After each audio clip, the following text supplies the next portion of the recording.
In this video, I will be playing a game here using the black pieces against a 2000 rated opponent here on Lichess. I am currently trying to bring this account to 2200 rating, so these games are incredibly important.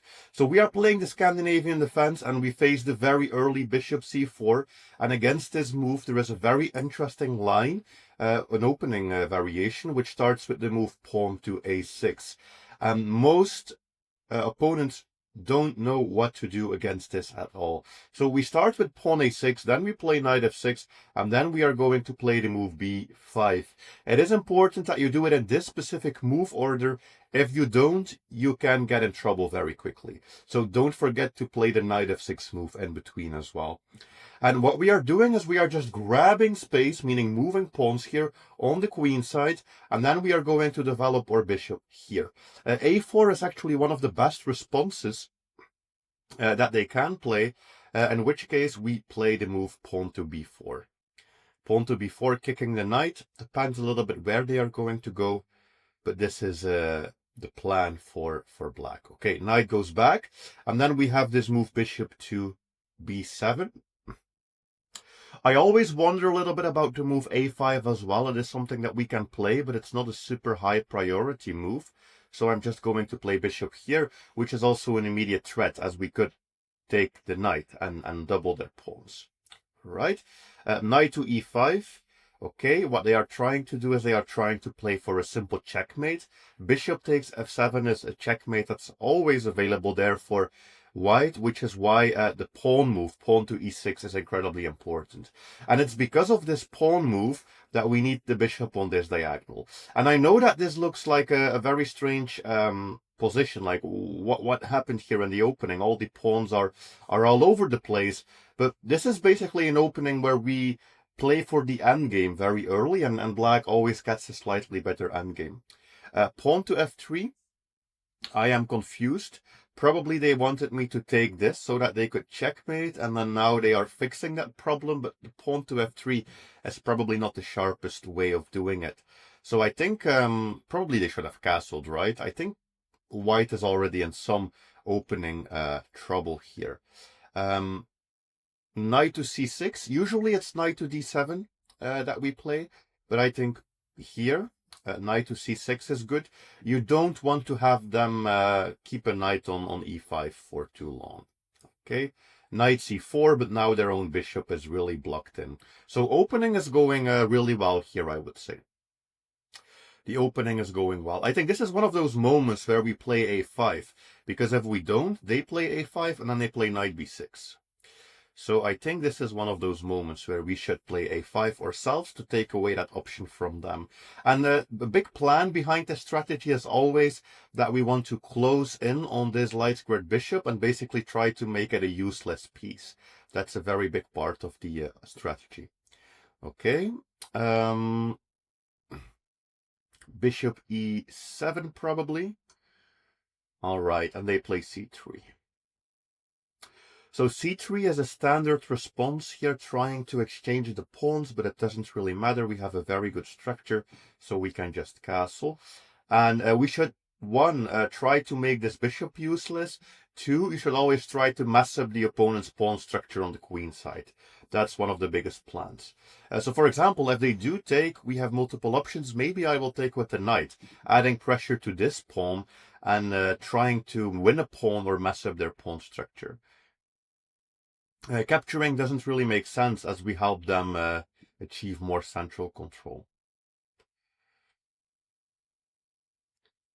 From here, I will have to investigate a little bit and think what the best plan is, because I actually haven't had this position too much. Usually the opponents don't play the move pawn to d3. Usually they play pawn to d4 way earlier, which leads to even quicker endgame positions.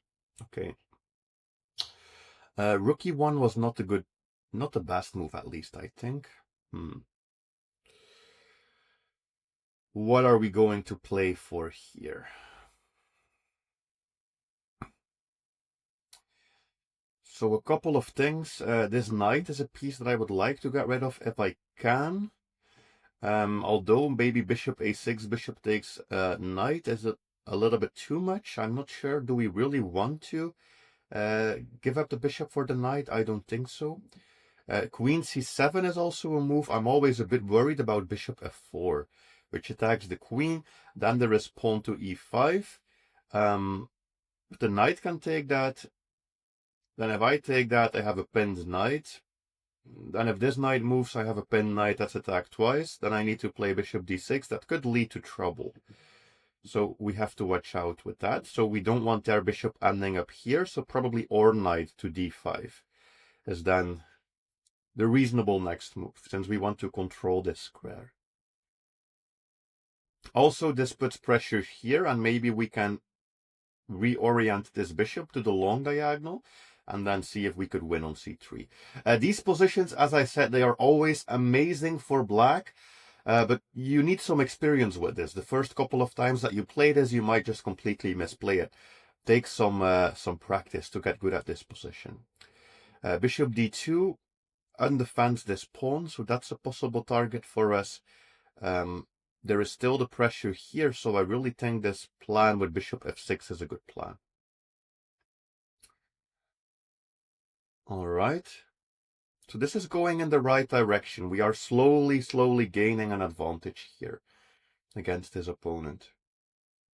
Their pieces are also all messed up. Like, this is not a good piece coordination for white. Queen c2. Queen c2. All right.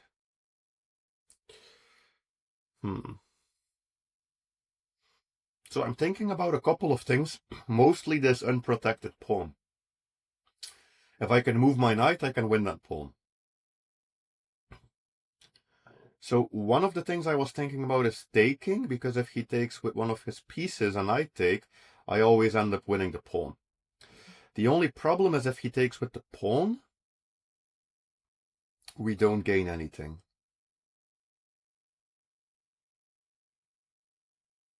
I think. The move queen c7 is also important. I think I can play it now.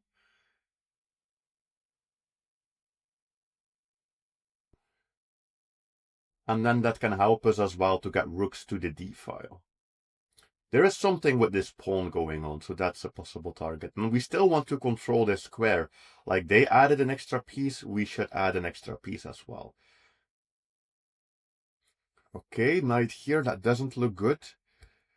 That doesn't look good. Isn't there just bishop h4? Pinning the knight to the rook. It's double attacked. We could win a pawn after the exchange. If they play bishop f4, we can take. It's a massive trade. But we win the queen, right? Yeah. So I think just bishop h4 is a good... Like, the problem for for white is always the same. White just doesn't have squares. White just doesn't have squares in this opening. Like, their pieces, look at the pieces. They are always tripping over each other. It's a very good opening as a black. It looks so strange. It's a bit of a computer line. I think the computer came up with this and then I memorized it. But I haven't seen this played much by anyone. So this is a very good move. That f3 was also really unnecessary. I think if they had not played that and had instead castled, then this would be fine.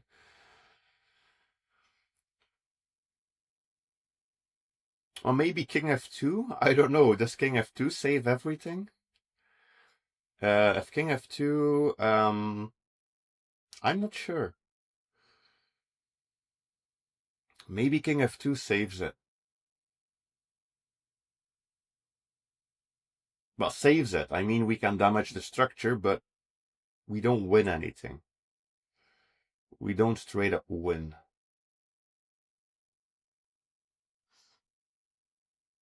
Oh, they play rook to e4. Okay. So that unpins the rook. Basically puts some pressure on us to act now. But after we take and take and take, there is rook g4.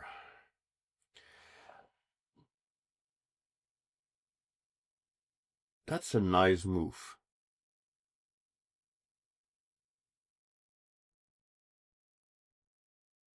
That's a nice move. So we will take. And I think if we take, we are in trouble, because this is an attack, and then bishop h6 comes as well. So my plan was to just play knight back to f6. Hits the rook, takes away this square from them, and we might still be picking up the pawn later. That's a genius plan, this rook e4. Okay.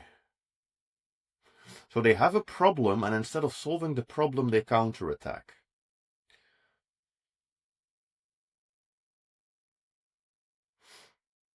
Okay. That's usually the part of a mistake. If you ignore your problems and you counterattack, but here it might work. There is no easy solution. We cannot take the rook. We cannot block, because we would just lose the pawn, so we would need to move the queen. But if we move the queen, they can pin the knight. What is this guy up to? We also need to cover the b6 square at any point. So I might not have any options except go here.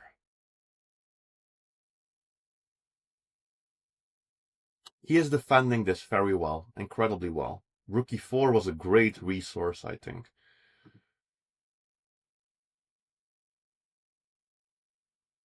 And now he'll play bishop g5.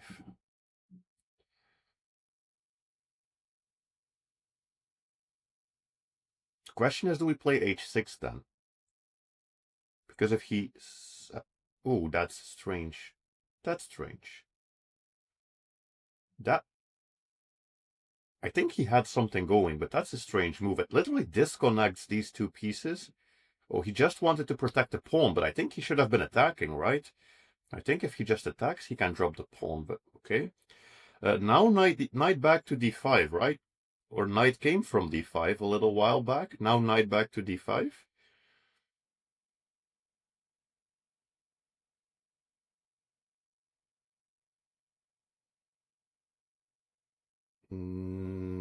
This is somewhat strange. I'm not sure what's going on. Knight back to d5 hits two pieces. If we can exchange a little bit, that's okay. We always have the superior endgame, so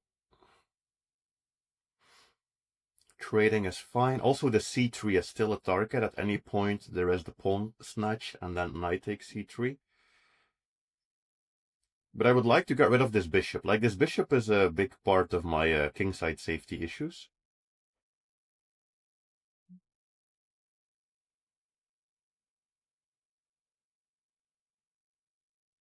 Okay. Okay.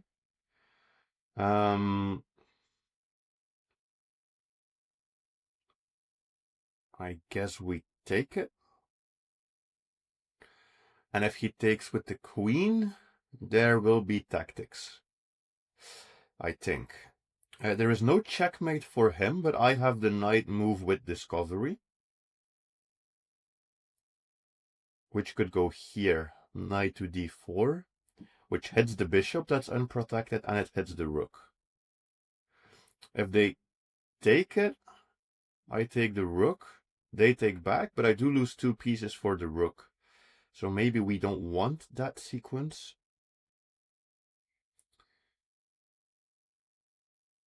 I could also take here, but I'm a little bit concerned about the move rook d1.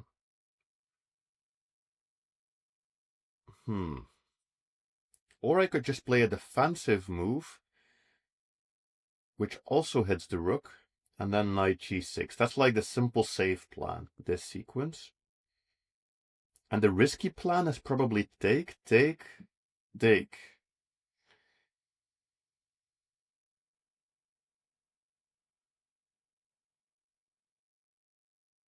But I don't know if I want to be risky here with all of these pieces close to my king.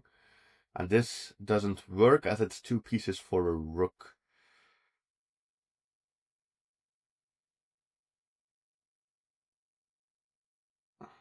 So I guess we go with the safe plan. Better safe than sorry. Let's just play it safe here. But maybe there was a sequence here where we just take and win a pawn. But I would rather not lose, so we have chances in this endgame all of the time, even if we don't win that pawn immediately.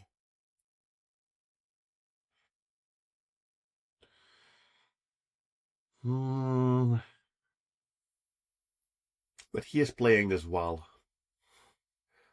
I still have to study these structures a bit more as well. I have just very recently investigated this and started playing this, so I know some of the plans, but that the early pawn d3, I haven't really seen that much. Isn't this just a fork? What's going on with this move order? Did we just reroute the knight? Like, look at this. The knights keep forking on d5. This is incredible. That's just another fork, I think. I am very confused.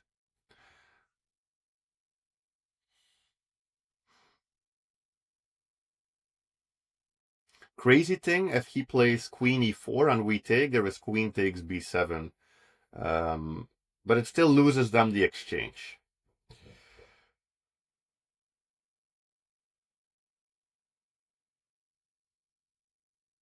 But now I think they just messed up. There is no...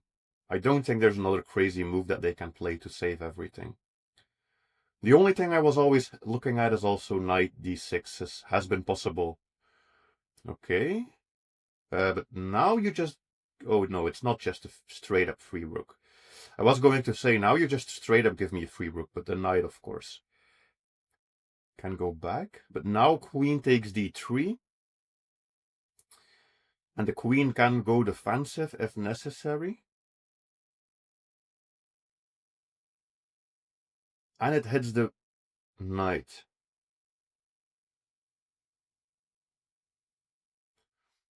Have to watch out a little bit with this bishop possible sacrifice. Not sure. Okay.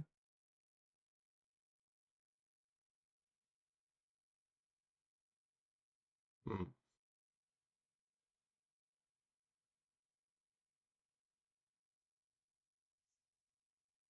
Let's go back.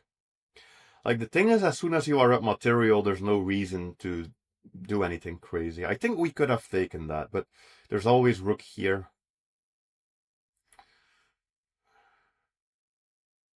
I probably should have taken this somewhere earlier in the sequence so there was a weakness on c3, because I saw this happening and I always wanted to have the queen c3 available. So probably this has been a missed opportunity already. Okay.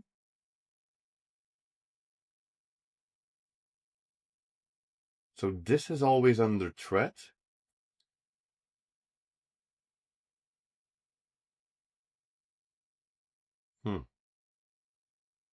Do we just play queen f6?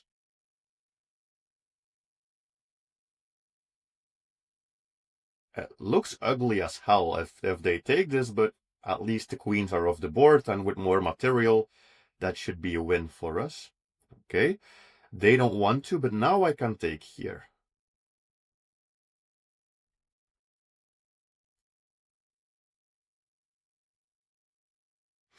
Now I can take.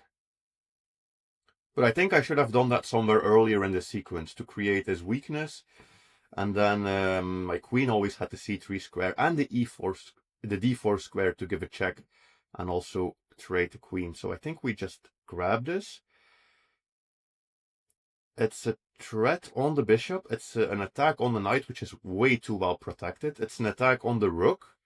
So that's probably the only move they have. Then I have a forced queen trade. But the knight can always be... Well, let's just do it. No time to keep rambling, but I think this is good. Now I just need to make sure I don't drop this bishop, because it's literally hanging. And if I can avoid that, we are okay.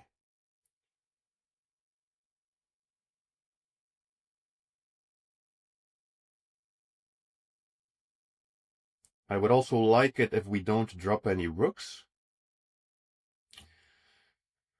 Or don't get forked, because with a knight on the board, you never know. You can always get forked. Rook b8 is probably very nice. Also, yeah.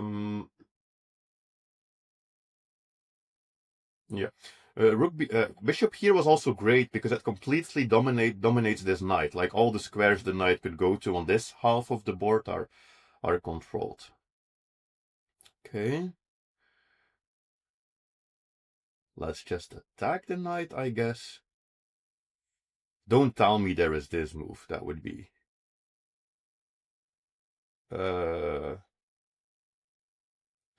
also back rank issues. Let's not forget about those. Not sure what to do, but I'll just push the pawn.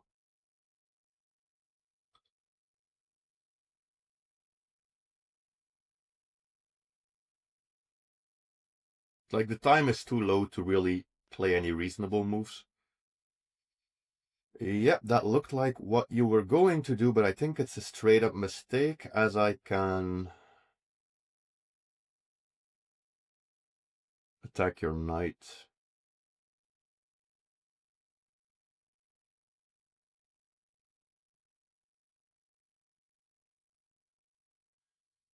And then I will attack it again and force some trading. This is looking good. This is looking good.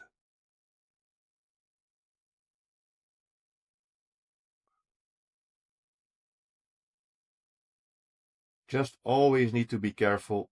There could be tactics, and with 42 seconds, you just know that you might miss something.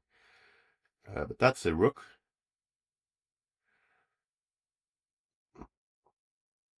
Can't I just push this? Yeah, I think so.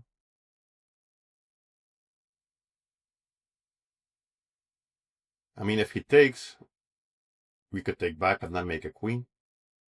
Or just make a queen. And now we also make a queen.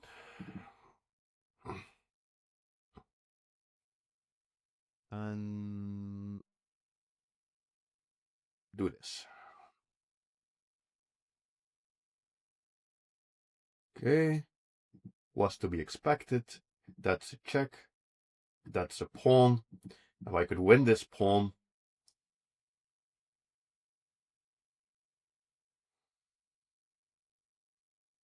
whoop, whoop, whoop, whoop. Never too late to get forked, so let's just pick up some pawns.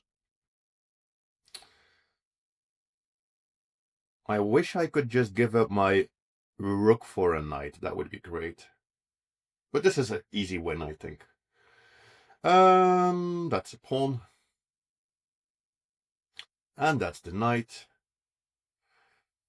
Yes, and we got the win. All right, hope this was a good demonstration of this opening. And I will be posting many more rapid games in the upcoming days, so stay tuned if you want to see those as well.